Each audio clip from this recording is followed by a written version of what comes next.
அந்த 128ஆம் சங்கீதத்தில் முதல் வசனம் சொல்லுது, கர்த்தருக்கு பயந்து அவர் வழிகளில் நடக்கிறவன் எவனோ அவன் பாக்கியவான். கர்த்தருடைய வழிகளில் நடக்கிறவன் எவனோ அவன் பாக்கியவான். எப்படி? கர்த்தருக்கு பயந்து. இங்கிலீஷில் பார்த்தீங்கன்னா பயத்துக்கு என்னென்னா ரெஸ்பெக்ட் அப்படின்றது. பயந்துன்னா கீழே அப்படியே ரொம்ப தாழ்ந்து குனிஞ்சி அப்படி கிடையாது. ரெஸ்பெக்ட் கொடுக்கணும். கர்த்தருக்கு என்ன செய்யணும்? ரெஸ்பெக்ட் கொடுக்கணும். சரி, அப்படி பயப்படுகிறவர்களுக்கு என்ன செய்வார்னு சொல்லி 115ஆம் சங்கீதத்தில் 13ஆம் வசனம் சொல்லுது, கர்த்தருக்கு பயப்படுகிற பெரியோரையும் சிறியோரையும் ஆசீர்வதிப்பார். பயந்தாலே, கர்த்தருக்கு ரெஸ்பெக்ட் கொடுத்தாலே ஒரு ஆசீர்வாதம் இருக்குது. வேதத்தை தியானித்தாலே அதுக்கு ஒரு ஆசீர்வாதம் இருக்குது. தண்ணி கொடுத்தாலே அதுக்கு ஒரு ஆசீர்வாதம் இருக்குது. அப்போது விசுவாசித்தாலே அதுக்கு ஒரு ஆசீர்வாதம் இருக்குது. அதனால் வேதத்தை வாசித்தாலும் ஒரு ஆசீர்வாதம் இருக்குது. அப்படிங்க சொல்கிற கர்த்தருக்கு பயப்படுகிற பெரியோரையும் சிறியோரையும், அது அப்போ யாராக இருந்தாலும் யார் கர்த்தரை ரெஸ்பெக்ட் பண்ணுறாங்களோ அவங்களுக்கு அவர் என்ன செய்கிறாருன்னா ஆசீர்வதிக்கிறார். பழைய ஏற்பாட்டில். புதிய ஏற்பாட்டில் இந்த பயம் ரெஸ்பெக்ட் கொடுக்கறதுக்கு பதிலாக நம்மளை அடிச்சிருவாரோ, நம்மளை கை காலை முறிச்சிருவாரோ, நமக்கு தண்டிப்பாரோ அப்படின்ற அந்த பயம், கில்ட்டி கான்செப்ட்ஸ் அந்த பயத்தோடு சேர்ந்து வருது இல்லையா? அந்த பயம் எதுன்னா பிசாசினால் உண்டாகுது.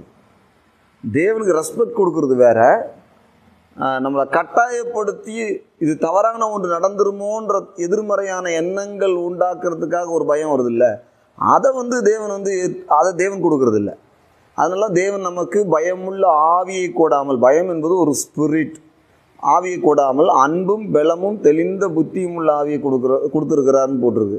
அப்போ எந்த பயம்னு சரியாக பார்க்கணும். தேவன்கிட்ட போகும்போது அவர் என்னை அடிச்சிருவார், எனக்கு என்னுடைய வாழ்க்கை எதிர்காலத்தை அவர் பாதிச்சிருவார், இல்லைன்னா ஒரு வியாதியை கொடுத்துருவார், ஏதோ ஒரு பிரச்சனையை கொடுத்துருவாருன்னு பயந்து நாம் அவர்கிட்ட போகிறோன்றனா அது ஒரு தவறான பயம், அது ஒரு தவறான ஒரு ஆராதனை.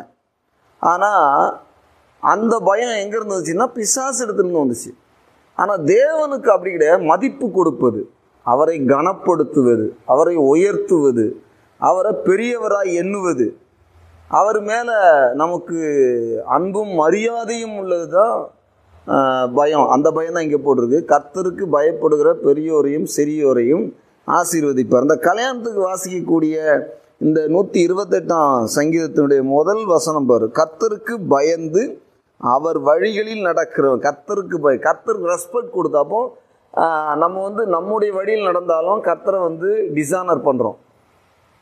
நம்ம நம்முடைய பாதையில் அவரை மரியாதை குறைவாக நடத்துக்கிறோம்.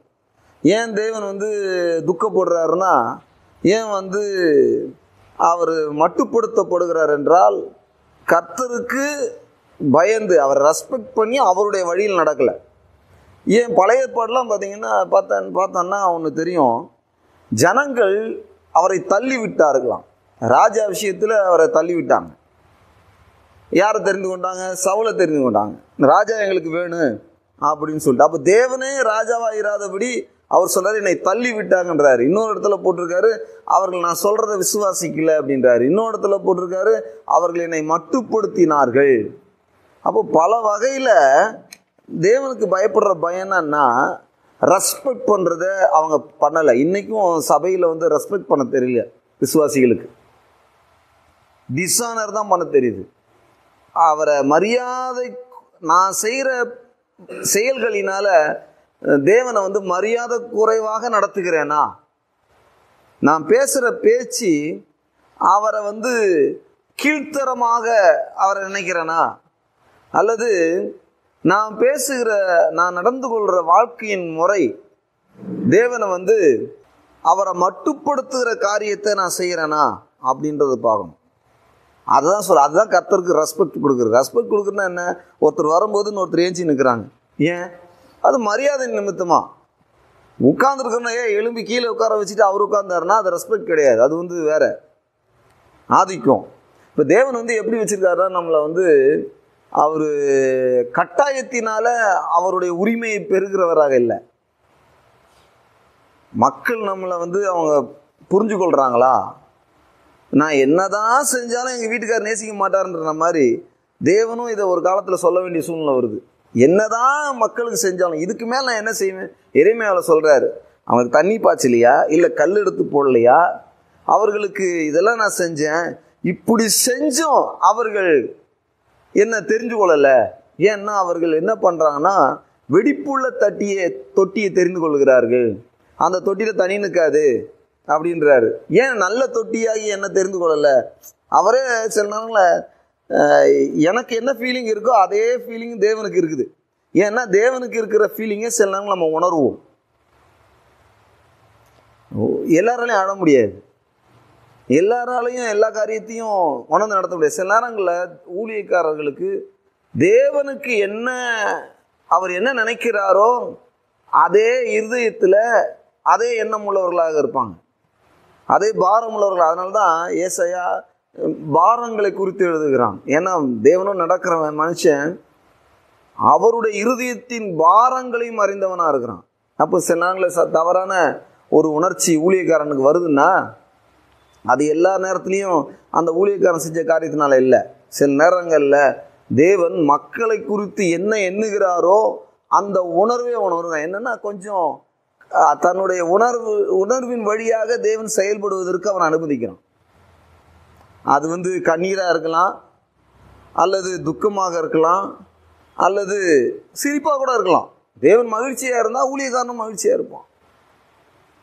அப்போ தேவனை நம்ம எப்படி நடத்துகிறோன்றது முக்கியம். இன்னைக்கு தேவனை எப்படி நடத்துகிறாங்கன்னா, அவர்கள் தங்கள் வீட்டு வேலைக்காரமாக நடத்துகிறாங்க. தேவன் அப்படி ஒருபோதும் நம்ம நடத்தலை. பாவியாக இருக்கும்போது கூட அவர் சரியான தேவனாக இருந்து நம்ம நடத்தினார். அப்படின்னா தேவன் நல்லோர் மேலையும் தீயோர் மேலையும் மழையை பெய்ய பண்ணினாராம். அப்போ அவர் எப்படி நடத்தினார் மக்களை? அவர் நீதியுள்ள தேவன், அன்புள்ள தேவன், நம்ம எல்லாருக்கும் தகப்பனானவர். அவர் நீங்கள் செய்ததுக்கு தக்க அவர் உங்களுக்கு நடத்தலையா? நேற்று ஒரு சங்கீதம் ஒன்று வாசித்தேன், அதில் போட்டிருக்குது, என் அக்கிரமத்தை மட்டும் நீங்கள் எண்ணிருந்தீங்கன்னா நான் எதிர்க்க மாட்டேன்ற. அது ஒரு பெரிய விஷயம். பழைய ஏற்பாட்டில் கூட அக்கிரமத்தின்படி அவர்கள் செய்த தவறின்படி அவர்கள் நடத்தலை, அவருடைய கிருபையின்படியும் அவருடைய இரக்கத்தின்படியும் அவர் சொன்ன வார்த்தையின்படி தான் நடத்தினார். இன்றைக்கி நான் இங்கே உட்கார்ந்து ஒரு வசனத்தை நினச்சி கொண்டிருந்தேன். கடைசியில் சொல்லப்பட்டிருக்குது, யோசேப்பின் எலும்புகளை எடுத்து கொண்டு போனார்களாம். அவன் மறிச்சு எவ்வளோ நாள் ஆச்சு, நான் இவ்வளோ நாள் ஆச்சு அப்படின்னும் போது பார்த்தீங்கன்னா அந்த தேவன் சொன்ன நேரத்தில் சரியாக அவனுடைய எலும்புகளை எடுத்து கொண்டு போனார்கள். அப்போ தேவன் சொன்னதை அந்த எலும்பு உள்ள மனுஷனுக்கான யோசேப்பு அவன் விசுவாசிச்சான். அவன் போகும்போது ஆகுன்றதுக்கு முன்னாடி இஸ்ரவேல் மூப்பர்களோட உடன்படிக்கை பண்ணி சொன்னான், நீங்கள் இங்கிருந்து போவீங்க, கண்டிப்பாக ஒரு தேசத்தை ஆண்டவர் கொடுப்பாரு, வீட்டை கொடுப்பாரு, தோட்டத்தை கொடுப்பாரு, இங்கேருந்து உங்களை விடுதலையாக்குவார், அப்போ போகும்போது என்னை கொண்டு போயிருங்கன்றாரு. அந்த வார்த்தை அப்படியே நடக்குது. அப்போ நான் என்ன சொன்னேன்னா, யோசேப்பு தான் செத்து போயிட்டானே, ஏன் நம்ம இதை செய்யணும் அப்படின்னு தேவன் இருந்தாரா? யோசேப்புக்கிட்ட சொன்னவர் மறிக்கல, யோசேப்பு தான் மறிச்சான். ஆனால் அவனுடைய எலும்பை கானானுக்குள்ள கொண்டு போய் சேர்த்தார். யோசுவா காலை போனாங்க கானானுக்குள்ள, ஆனால் அதே சமயத்தில் யோசேப்போடு சொன்ன தேவன் அவனை கொண்டு போய் சேர்த்தார். வேற யாருடைய எலும்பும், நிறைய பரிசுத்தவங்களுடைய எலும்புலாம் உள்ளே போகல, வண்ணாந்தரத்துலேயே முடிஞ்சு போச்சு. சிலருடைய எலும்பு, மோசே கூட உள்ளே போகல, அவனுடைய எலும்பு மலையோட முடிஞ்சிடுச்சு. ஆரோன் போகல. ஆனால் தேவனை நம்ம புரிஞ்சு கொள்ளணும். தேவன் எப்படிப்பட்டவர், அவர் எப்படிப்பட்ட ரெஸ்பெக்ட் உள்ளவர். காலை மேலே தூக்கி வச்சு பைபிள் வாசிக்கிறதோ, காலை கீழே தூக்கி வச்சு பைபிள் வாசிக்கிறதோ, கண்ணை திறந்து ஜெபம் பண்ணுறதோ, கண்ணை மூடி ஜெபம் பண்ணுறதோ அது இல்லை. தேவன் வெளிப்பறையான தோற்றத்தை பார்க்கிற தேவன் அல்ல, உள்ளத்தில் அவரை எப்படி வச்சிருக்கிறோம், இருதயத்தில் எப்படி கவனிக்கிறோம். சிலர் அப்படியே பவ்யமாக முட்டி போடுவாங்க, ஆனால் ரகசிய பாவத்தில் இருப்பாங்க. நான் பார்த்துருக்குறேன். ஒரு சிலர்லாம் அப்படியே பைபிளை கட்டி பிடிச்சிக்கிட்டு நாங்கள் அதை செய்கிறோம் இதை செய்யணும்னு சொல்லுவாங்க. ஆனால் அவன் தனிப்பட்ட வாழ்க்கையை பார்க்கும்போது ஒரு பாவி கூட செய்ய மாட்டான். அப்படிப்பட்ட பாவத்தில் இருக்கிறவங்களாம் பார்த்துருக்குறேன். அப்போ தேவனுக்கு என்ன கொடுக்கணுமா? ரெஸ்பெக்ட் கொடுக்கணுமா, பயப்படணுமா. அவர் சொல்கிறாரு, கர்த்தருக்கு பயப்படுகிற பெரியோரையும் சிறியோரையும் என்ன பண்ணுவாராம்? கர்த்தர் ஆசீர்வதிப்பாராம். அவர் பிளஸ் பண்ணுவாராம். சரி, இங்கே வசனம் வாசிப்போம். இந்த 128ஆம் சங்கீதம் 1ஆம் வசனத்தில், கர்த்தருக்கு பயந்து அவர் வழியில் நடக்கிறவன் எவனோ அவன் பாக்கியவான். பாக்கியவான் என்றால் அவன் ஆசீர்வதிக்கப்பட்டவன். நீ கர்த்தருக்கு பயந்து நடந்தியா, அப்போ நீ ஆசீர்வதிக்கப்பட்டவன். சும்மா கிடையாது, ஆசீர்வதிக்கப்பட்டவன். என்னன்னா, உன் கையின் பிரயாசத்தை நீ சாப்பிடுவாய். நீ பிரயாசப்படுறல, பிரயாசம் இருக்கு, கிருபையில் பிரயாசம் இருக்குது. பவுல் சொல்றாரு 1 கொரிந்தியர் 15:10 சொல்றாரு, ஆகிலும் நான் தேவ கிருபையினால் இருக்கிறேன்,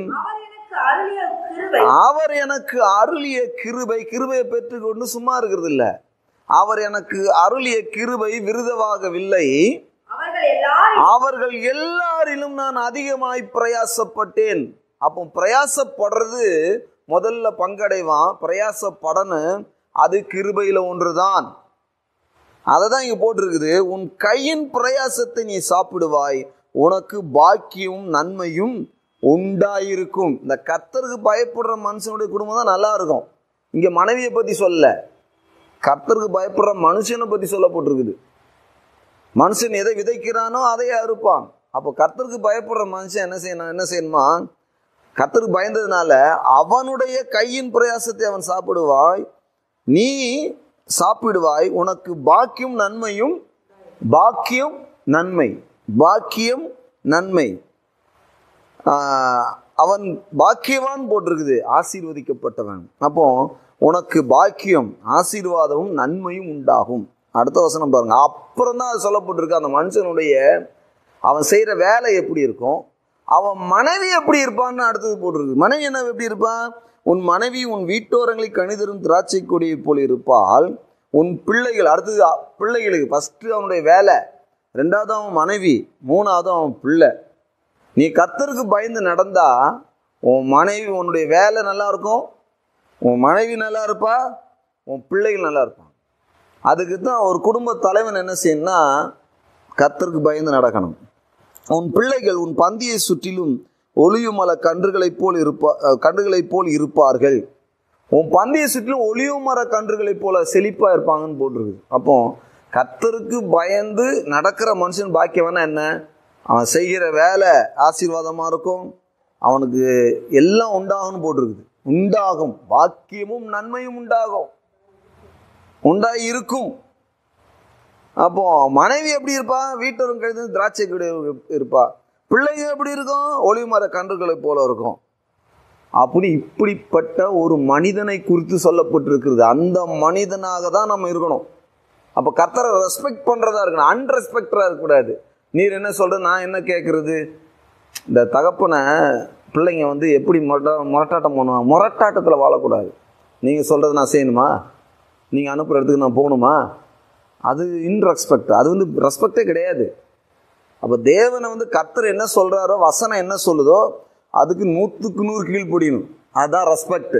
அவருடைய வார்த்தையை கனப்படுத்துவதுன்னா என்ன, ஒருத்தன் சொல்றான், நான் இப்போ வயலுக்கு போயிட்டு வாப்பான்றான், அவன் நான் போக மாட்டேன் அப்படின்றான். போக மாட்டேன்னே சொல்லிட்டான். இளைவனை கூப்பிட்டு இப்போ அந்த போயிட்டு வாப்பா அப்படின்னா, அவன் நான் போறேன் அப்படின்னா, ஆனா அவன் போகல. போமாட்டேன் என்று சொன்னுகிறவன் போனான், போவேன் என்று சொன்னவன் போகல. அப்போ யார் இதுல ரெஸ்பெக்ட் பண்ணா தெரியுமா, போமாட்டேன்னு சொன்னாலும் அவன் போனான் பார்த்தீங்களா, அவன் தான் ரெஸ்பெக்ட் பண்றான். தேவனை மரியாதை உள்ளவராக எண்ணுகிறான். அப்போ தேவன் சொன்னதை தேவன் விசுவாசிக்க சொன்னதை நம்ம விசுவாசிக்கணும். அவருடைய தழும்புல நீ குணமாயினா குணமானதை விசுவாசிக்கணும். அவர் நமக்காக சாபமானார்னா அதை விசுவாசிக்கணும். நான் அவருடைய தரித்திரத்தினா ஆசீர்வாதம் ஆனேன்னா அதை விசுவாசிக்கணும். அவருடைய வார்த்தை எனக்கு நன்மை செய்யணும், நன்மை செய்யும் நான் விசுவாசிக்கணும். கர்த்தருக்கு பயப்படுகிற மனுஷன், பயந்து அவர் வழியில் நடக்கிறவன் எவனோ அவன் பாக்கியவான். முதல்ல. ரெண்டாவது, ஒரு கர்த்தருக்கு பயந்து நடக்கிற ஒரு மனுஷனை பத்தி சொல்லப்பட்டிருக்கு. அது என்னன்னா 4ஆம் வசனம். இதோ கர்த்தருக்கு பயப்படுகிற மனுஷன் இவ்விதமாய் ஆசீர்வதிக்கப்பட்டிருப்பான்.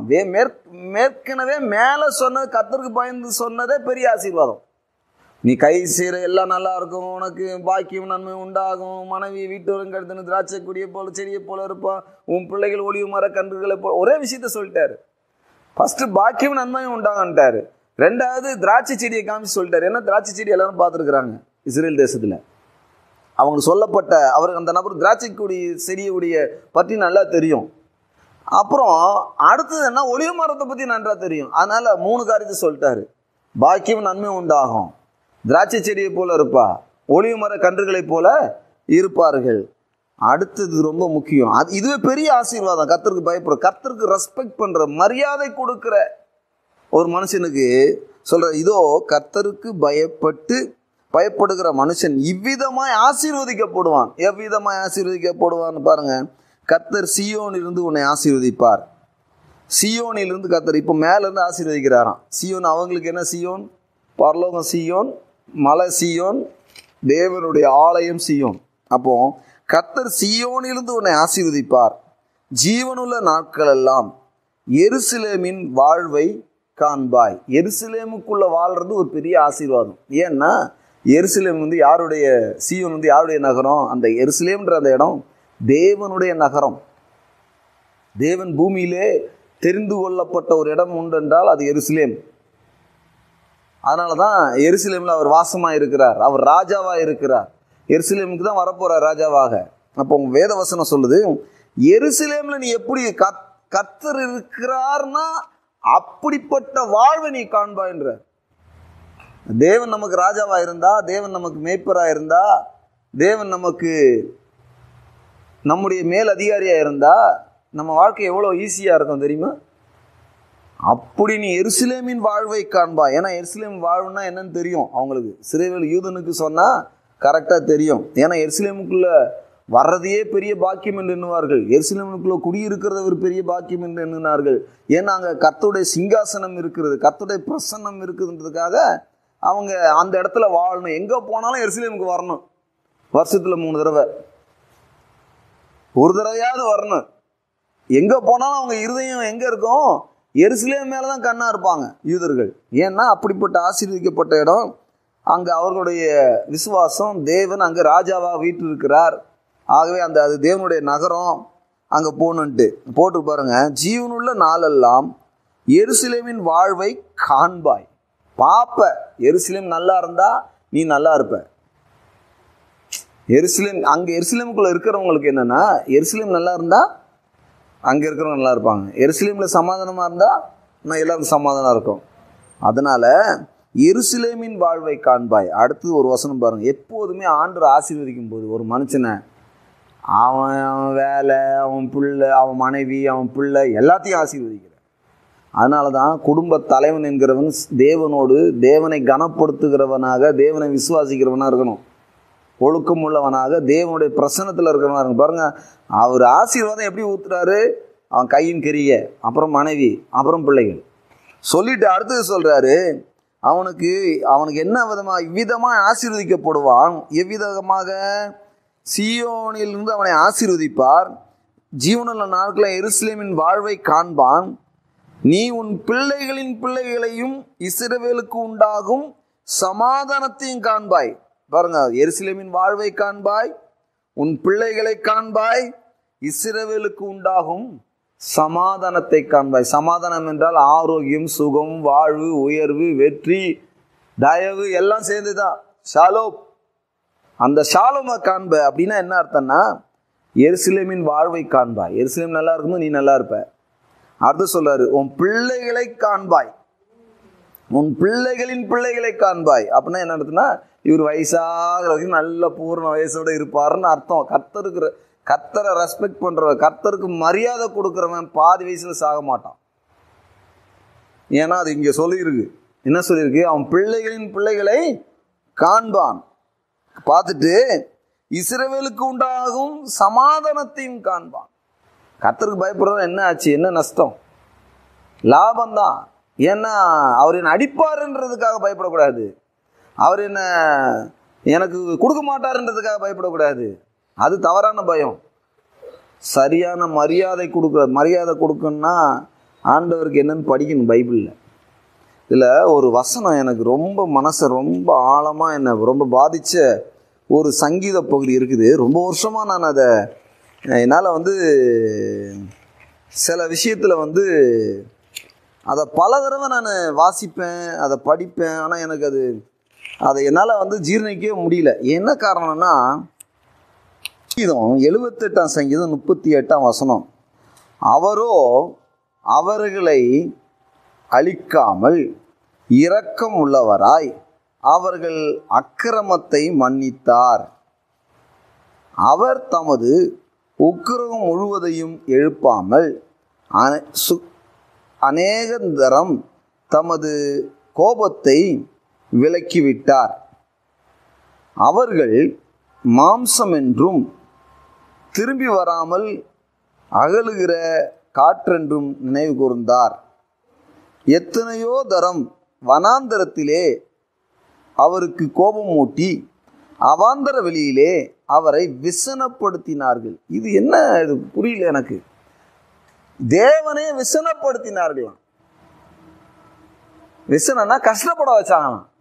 தேவனே கஷ்டப்பட வச்சாங்களாம். பயங்கரமா இருக்கு இந்த வார்த்தைலாம். விசனப்படுத்தினார்கள்.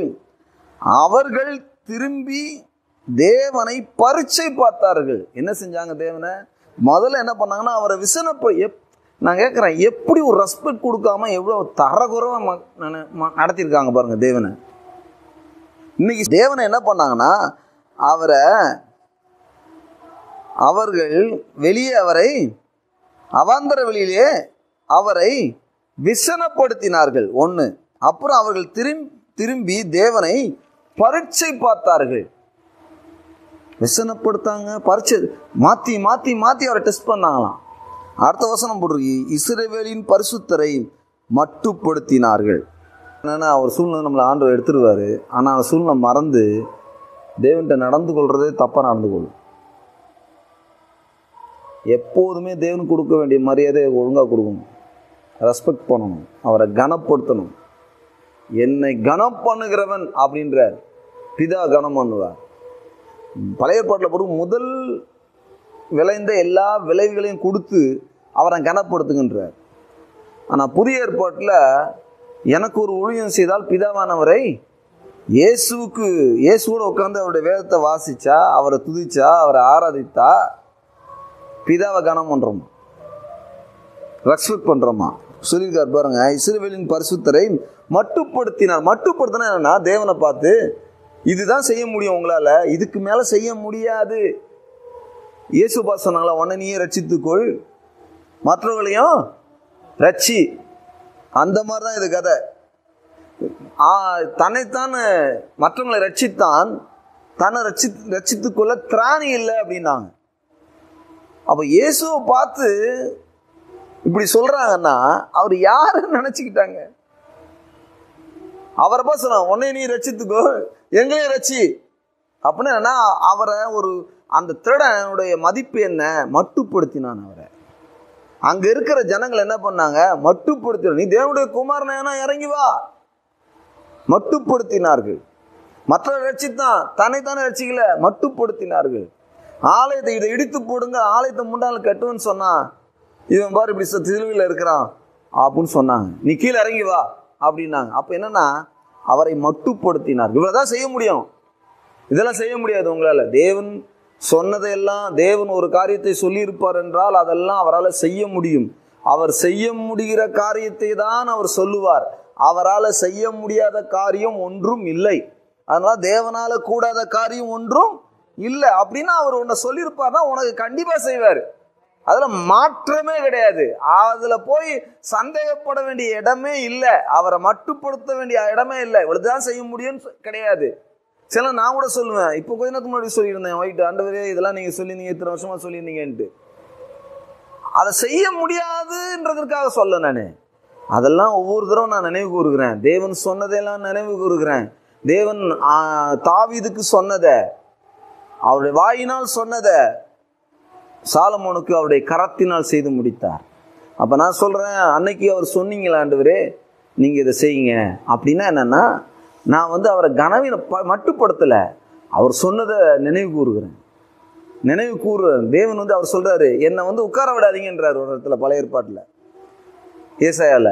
அப்போ சொல்லுங்க, வேண்டுதல் பண்ணுங்க, ஜெபம் பண்ணுங்க அப்படின்றாரு. என்கிட்ட வாங்க, என்கிட்ட கேளுங்கன்றாரு. அப்போ இவங்க சொல்றாங்க அவரை மட்டுப்படுத்தினார்களாம். பயங்கரமா இருக்கு வசனம். இந்த மட்டுப்படுத்த எவ்வளவு பெரிய தேவன் அவரு. அவரை போய் உங்களால் செய்ய முடியாது, எங்களை கொண்டு போய் சேர்க்க முடியாது. மாற்றி மாற்றி பரீட்சை பார்த்தார்களாம், அவர்கள் முறுமுறுத்தார்களாம். அடுத்த வசனம் பாருங்க, அவருடைய கரத்தையும் அவர் தங்களை சத்துருக்களுக்கு விலக்கி மீட்ட நாளையும் நினையாமல் போனார்கள். நினைக்கல, மறந்துட்டாங்க. 10 அற்புதம் உலகத்தில் இது வரைக்கும் அந்த மாதிரி அற்புதம் நடந்தது கிடையாது. எல்லாவற்றிலும் அற்புதங்களை செஞ்சு தான் வெளியே கொண்டு வந்தார். சில நேரங்களில் நம்ம என்ன செய்யணும்னா, அவரை கனப்படுத்தணும்னா தேவன் ஆரம்பத்தில் செஞ்ச சில காரியங்களை எண்ணி பார்க்கணும், செஞ்சு பார்க்கணும். இன்னைக்கு சில நேரங்களில் என்னுடைய மனது என்னென்னா, எதுவுமே செய்யலனா கூட, இனி நான் எதுவுமே செய்யலனா கூட, தேவன் எனக்கு எதுவுமே செய்யலனா கூட நான் தேவனை விசுவாசிப்பேன். ஏன்னா அவர் அவ்வளோ செஞ்சிருக்கிறார். அவர் அவ்வளோ செஞ்சிருப்பார் என்றால் இனியும் நான் வாழ்கிற நாட்களில் எனக்கு அதை காட்டிலும் சிறப்பானதை செய்வார் என்று நான் விசுவாசிக்கிறேன், நம்புகிறேன்.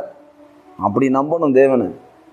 அப்போ என்னென்னா, கர்த்தருக்கு மதிப்பு கொடுக்கணும். இந்த ஆரம்பத்தில் அப்படியே பயபக்தியாக வருவாங்க சிலர், இப்படி அணைச்சிக்கிட்டே வருவாங்க பைபிளை. அப்புறம் ஒரு கையில் வீசுவாங்க கையை. அப்புறம் பைபிளை புருஷன்கிட்ட கொடுத்து அனுப்புவாங்க, பொண்டாட்டிக்கிட்ட கொடுத்து அனுப்புவாங்க. அப்புறம் ஒரு சிலர் செல்ஃபோனில் வந்துடும். அடுத்தது பைபிள் வராது, என்ன வரும்? செல்ஃபோன் வரும். ரெஸ்பெக்ட் எங்கே? நான் எஜமானால் என்னுடைய கணம் எங்கே? கொடுக்கும்போது நல்லதை கொடுக்கணும், பெஸ்ட்டை கொடுக்கணும், சிறப்பானதை கொடுக்கணும். ஏன்னா தேவனுடைய சார்பில் நின்று அவன் வாங்குகிறான். இன்றைக்கு எல்லாரும் இன்னைக்கு நிறைய பேருடைய மனது எப்படி இருக்குன்னா, ஊழியக்காரன் எப்போவுமே ஒரு அழுக்கு ட்ரெஸ்ஸை போடணும், ஊழியக்காரன் எப்போவுமே இல்லாத நிலைமையில் இருக்கணும், நான் போய் காணிக்க போட்டு வரணும், ஊழியக்காரன் ஒரு நல்ல ட்ரெஸ்ஸை போட்டுறக்கூடாது. ஊழியக்காரன் இன்னைக்கு அப்படி தான் பட்ட மனநிலைமையில் தான் இருக்கிறாங்க வெளியெல்லாம். ஏன்னா தேவனை நேசிக்கிறவன் கண்டிப்பாக ஊழியக்காரன் நல்லா இருக்குன்னு விரும்புவான்.